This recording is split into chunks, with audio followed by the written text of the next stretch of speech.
History and Culture podcasts are a production of PCN, a nonprofit television network. Listeners like you make our programming possible. To learn more about PCN's mission and to support PCN with a donation, visit pcntv.com. This link and others can be found in our show notes. We appreciate your support. Welcome to PCN's History and Culture podcast. I'm Phil Beckman. This podcast series features interviews exploring Pennsylvania's rich history from the colonial era to industrialization, the Gettysburg Campaign to sports history, and from art to politics and more. We're joined by Stephen Burg, a history professor at Shippensburg University. Welcome to our show. Oh, thank you. It's great to be here. How many African American burial grounds are there across Pennsylvania? That's a great question, and it's the perfect question to start with. We, over the last several years, my students and I and others around the state have been trying to answer that question. And one of the things is that it's challenging because there are a lot of small cemeteries that have been lost, destroyed. And so at this point, we estimate there's around 160 African American cemeteries that we're aware of. And roughly about 30 of those have been destroyed. So there's about 120 or so that are intact in one state or another, all across the state. And we believe that there's probably when we started trying to count them, we were discovering quite a few every week. At this point, we're still discovering and learning about new ones, a few a year. So that number's going to keep going up. The other thing I would just mention is, in particular, slave burial grounds, places where enslaved people were buried, are even harder to locate. And so that's going to be something that we really want to be able to focus on as well. But right now, I'd say there's about 160 that we're aware of, about slightly over 120 that are intact and still exist. How do you locate the cemeteries? It was really a big project, and it's something I've been doing at Shippensburg with my students in the Applied History program. Also, I'm involved with an organization called Pennsylvania Hallowed Grounds, and we have been working with partners all across the state. We've been reaching out to historical societies. We've been looking through old guides that were, perhaps published years or decades ago. In the 1930s, there was a New Deal program that was trying to locate cemeteries that were associated where veterans were buried. And so that was a big documentation effort. And then the other thing is people just call. They found something in their yard. They were wandering in the woods. They were doing research and stumbled upon this place. And they ask if we're familiar with it. And if not, we add it to our list and try to do what we can to help preserve it and reclaim some of its history. And you mentioned some of them were destroyed. Yes. Why? How much time do we have? So they were destroyed for lots of different reasons. I mean, the biggest reason is simply that in a lot of cases, they were not the populations that had been associated with them. In some cases, the population had left, or the African Americans who were involved with the cemeteries, that community had shrunk or people had moved away. But in some cases, especially in the period after, in the mid-20th century, as we were seeing things like urban renewal projects and slum clearance projects and efforts to beautify communities, sometimes African American cemeteries were targeted as something that was considered to be blight, and they were removed. So can I give you a couple quick examples? In Easton, Pennsylvania, there was a African American cemetery that in the 1920s was paved over and turned into a playground by the city of Easton. In Carlisle, Pennsylvania, in the 1970s, the borough of Carlisle targeted the historic Lincoln Cemetery that was in downtown Carlisle and removed the tombstones and wanted to turn it into a playground. And the largest cemetery in Pittsburgh, which was the Lincoln, also called the Lincoln Cemetery, was first partially destroyed to build a baseball field, and then became completely destroyed for the city's first public housing project. Close to, in Steelton, Pennsylvania, the Midland Cemetery, which is a really interesting historic cemetery. At one point, they decided to straighten the road and put part of the road right over the historic African American cemetery that was there. So I could literally give you examples for the next half hour, but there's just been a lot of reasons. And one of the things that's important is that when the Historic Preservation Act of 1966 was created and the National Register of Historic Places was created, cemeteries were not considered something that really should be protected in the same way as other historic buildings or landscapes. They were seen as something that local communities really should take the responsibility for, and because there were so many of them and everybody considers them important, there was much less protection put in place at the outset. And Pennsylvania still has pretty weak laws protecting historic cemeteries. Can you take us to an African American cemetery? If we went to one, what would we see? Okay. So I'm going to take you to the Locust Grove Cemetery in Shippensburg because it's the one that I've been working with the longest and probably am the most familiar with. So there's all different kinds. The African American cemeteries, some, if you would visit, they seem almost like postage stamps. There's one cemetery in, there's two examples of this. There's one in Fayetteville or Green Township in Franklin County, Pennsylvania, another in Lancaster, where it's literally, if you went there, it's a handful, in one case is just a handful of tombstones. In Green Township, it's actually 2 tombstones literally on someone's lawn. So there had once been a cemetery. And chances are that there were more burials, but at this point, they're really small. Those are some sort of historic fragments of cemeteries that are still intact. The largest number of cemeteries are associated with African American communities that largely developed in the 19th century. Those tended to be African Americans who were either freed or came to Pennsylvania, established rural settlements. There's a huge number of those in Chester County, Lancaster County.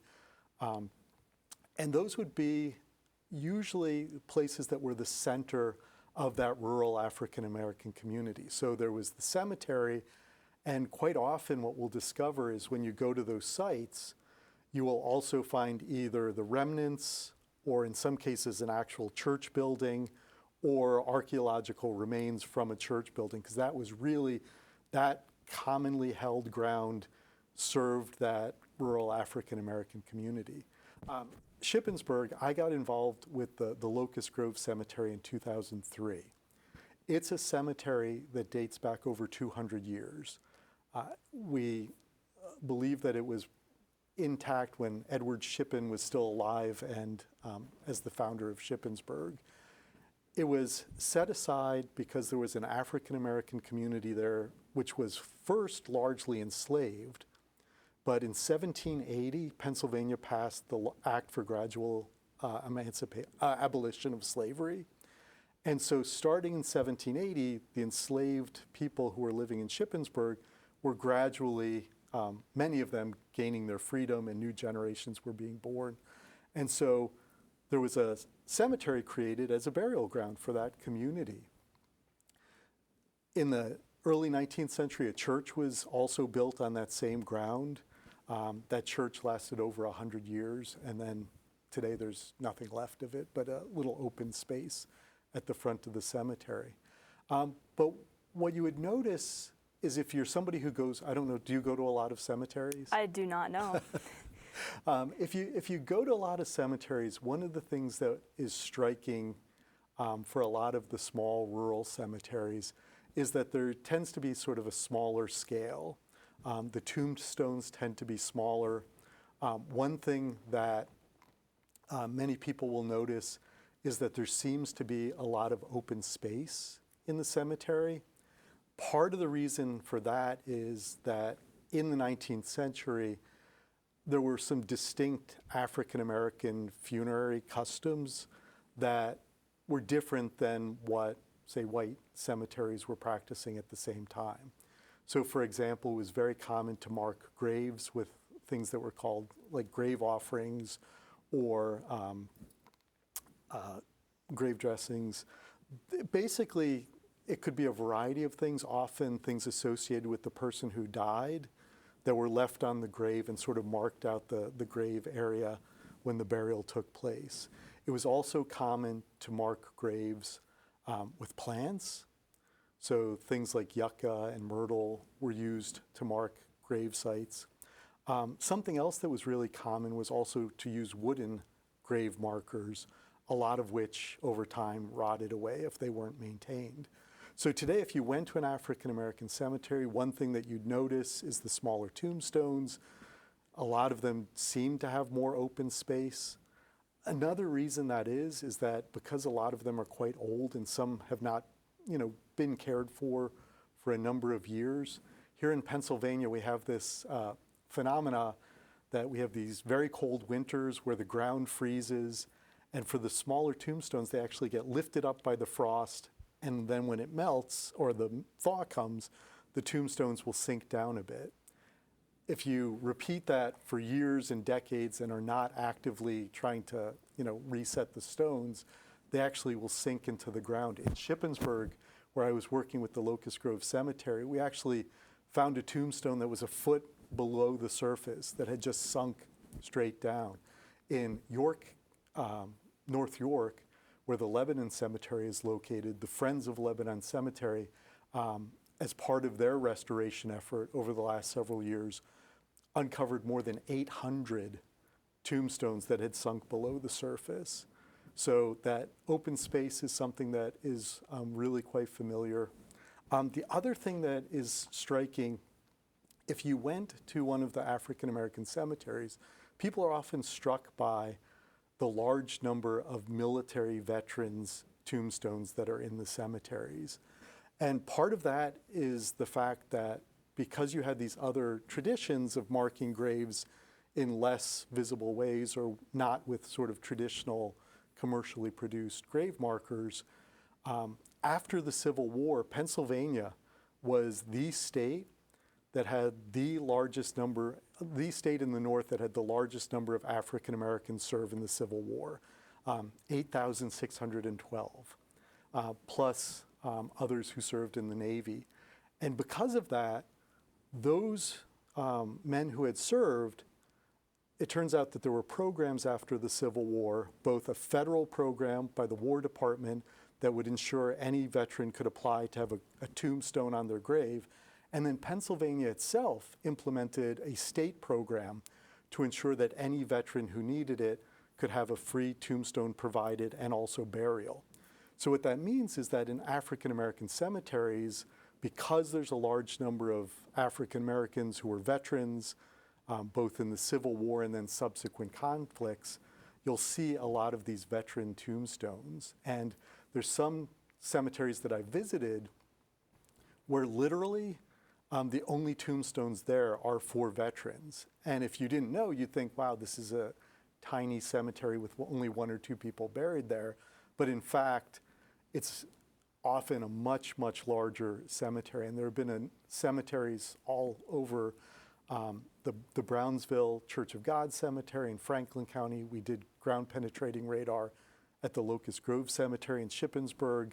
In Columbia at the Zion Hill Cemetery, they did ground penetrating radar. And what's amazing is just what looks like a fairly small cemetery. Once you look what's under the ground, you discover that there's far more burials than it might appear. So those are some of the things that you would notice. Are there any unmarked graves? So that's from you walking into the cemetery, you would think, yes, there's a lot of unmarked graves. Could they have been marked in the past? Yes, with like a wooden marker or a vegetable marker or a planting or grave goods. But for us today, yes, if you go to a lot of the African American cemeteries, there are a lot of burials that are there that do not have what we today would expect to see in terms of a stone grave marker marking those graves. Just to add one other thing, it's really, really interesting as you visit some of the older cemeteries, because one of the things that you will discover is that there were also some other traditions in terms of marking graves. One, which is something that's not unique to Pennsylvania, there's a historian named Lynn Rainville, or she's an archaeologist or an anthropologist who's done work in Virginia, that there are a lot of traditions of marking graves with field stones, stones that might just be found or shaped using hand tools. And even in Lancaster County saw a lot of these just stones that have been shaped into, often they'll be triangular with a point on the top, or they might be rectangular and placed upright in the ground. I think it's the Bethel AME Church I'm going to get the community wrong, in Lancaster County, northern Lancaster County, has a couple of those in its churchyard. In the fall of 2022, I was making a survey of cemeteries around the state and went to what's called the Gaines Family Cemetery, which is in Clinton County, and it's probably one of the most remote places I've gone. It was a settlement that was established by two African American men who had been enslaved in Virginia and basically traveled as far north as they could go. They ended up at today's, it's part of the Sproul State Forest, and they created a homestead there. And as part of that homestead, there's a cemetery, and much of the cemetery is just, it's in the forest, the ground is moss, and there's these small rectangular pieces of sandstone that were fashioned into headstones. So are there unmarked graves? Yeah, but there's also graves that are marked in ways that if you're not looking, you might think that's just a stone, or that's just a lily growing up from the ground, but they're actually marked graves as well. Why are African American cemeteries different or separate? Okay, so African American cemeteries are separate, and this is something that goes back as far back as the history of Pennsylvania. In general, most people don't think about the fact that Pennsylvania did have slavery from the beginning of almost from the earliest days of the colony. And slaves were often buried in separate areas. And part of it was an act of racial separation, racial segregation, that there was an interest in having blacks and whites at rest in separate places after they died. So segregation and death. As we get into the 19th century, one of the things that you will see is that as public cemeteries are being created, they will have specific language in their documents that bring them into creation, their bylaws or their incorporation documents that say that this is a place only for the burial of whites. And so you will see that in Shippensburg, for example, when the Spring Hill Cemetery was founded in 1861, as the public cemetery, it included language that it was only for white burials. And that was something that continued until the end of the 20th century. So we did have segregation, but also I think that because there was discrimination, there was racial prejudice in Pennsylvania, African Americans chose to create their own cemeteries as places that they could control, that they could own, that they could ensure that people would be buried in a dignified way, that they would be maintained as a place where the people's loved ones could rest in perpetuity, and that it really was a space where whatever was going on in the rest of society, this is a place where African Americans could be with honor and dignity and peace. It's one of my favorite examples. There were exceptions. There's a lot of cemeteries around the state that didn't discriminate based on race. The Shriner Cemetery in Lancaster was open to people of any race. But my favorite example is the Lincoln Cemetery in Harrisburg, which is a huge cemetery founded after the Civil War. It was founded in part because the African American cemeteries that existed in Harrisburg were crowded and really in terrible condition. The Harrisburg Cemetery was created, which did not allow African Americans to be buried in it, and they also did not allow the creation of a separate African American section within that cemetery. So the African American community, with the assistance of white folks in Harrisburg, created the Lincoln Cemetery. And in their founding documents, they're explicit that anyone can be buried in their cemetery. And there's a great comment where they say, you know, no white person should feel like they'll be excluded from this cemetery. So they really were committed to this idea that even though it was primarily an African American burial ground, that anyone was welcome on the grounds. Let's talk about them today. What are some of the common threats that are facing African American cemeteries? Okay. So one of the things that I would say, there's a number of threats. A lot of the cemeteries today are maintained by a really diverse group of people. Sometimes it's descendants who are taking care of the cemetery, and will have either a local group or committee that is doing the work. Sometimes it will be a municipality. Sometimes it will be a Boy Scout troop, a veterans association. It's really, you know, a nonprofit. There are a number of cemeteries that are sort of legacy corporations. The largest African American cemetery in the state, which is the Eden Cemetery in Collingsdale outside of Philadelphia, has over 90,000 burials, and it's a, you know, very supported by a corporation and a board to maintain that site and that work. But for a lot of the cemeteries, there's so many that it's a person or a couple of people who are trying to maintain these places. Often they will have no perpetual care fund whatsoever, that they often were supported by a church or a fraternal organization. Many of those don't exist anymore. And so there is one of the things that we see, and this is, I'm speaking now, I'm a member of the board of an organization called Pennsylvania Hallowed Grounds that started in 2013. Barbara Barksdale is the chair. She's just a phenomenal force of nature and someone who's been doing cemetery preservation work at her own cemetery in Steelton since the 1990s, over 30 years. And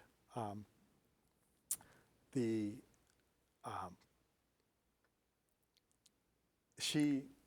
Pennsylvania Hallowed Grounds has been trying to really do what we can to support these cemetery stewards around the state. They are, some of them are aging out, some of them are sick, care for family members, and simply the finances and the protection of these cemeteries is a really challenging thing. What are the different roles in historic preservation between the federal and local governments? Okay. So the federal government does not tend to do a huge amount in terms of preserving something like an African American cemetery.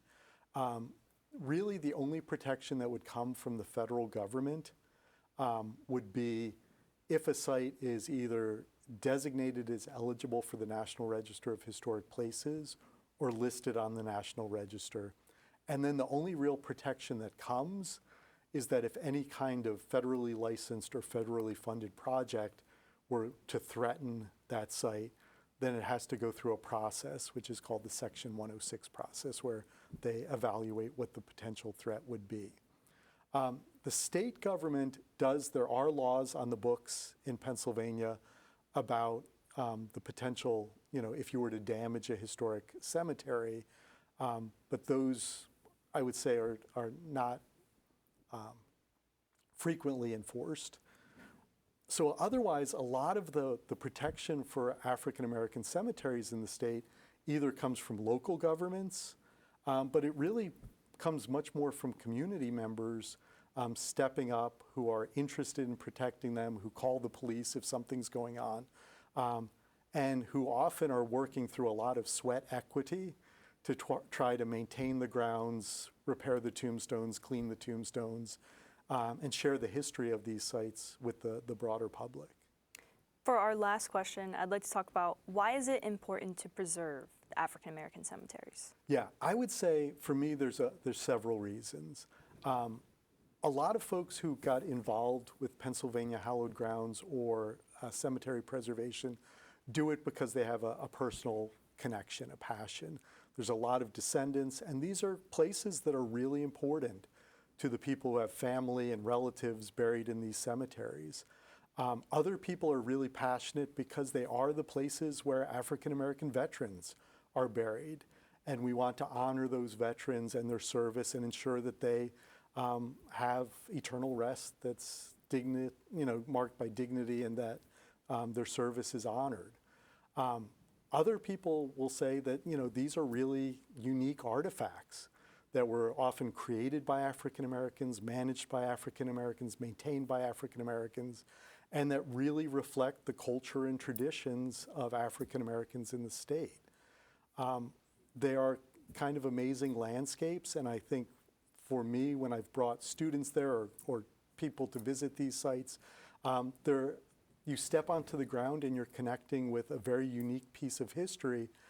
And the other thing that I think is so important is because there are so many of them, and they're often in communities that may not currently have African American communities, they are markers on the landscape of a really rich and important part of our state's history. And they mark that, and they are a place where we can go and discover that history and remind us of how much African American history is deeply intertwined and really is Pennsylvania and American history. We've been speaking with Stephen Burg, a history professor at Shippensburg University. Thank you for your time today. Oh, thank you. It's been a real pleasure. Listeners like you make PCN programming possible. Full episodes of PCN's history and culture content, like the interview you just heard, are available to stream with the PCN Select app. Explore other documentary programs, event coverage, and a lot more. To learn more about PCN's mission and to support PCN with a donation, visit PCNTV.com. This link and others can be found in our show notes. We appreciate your support.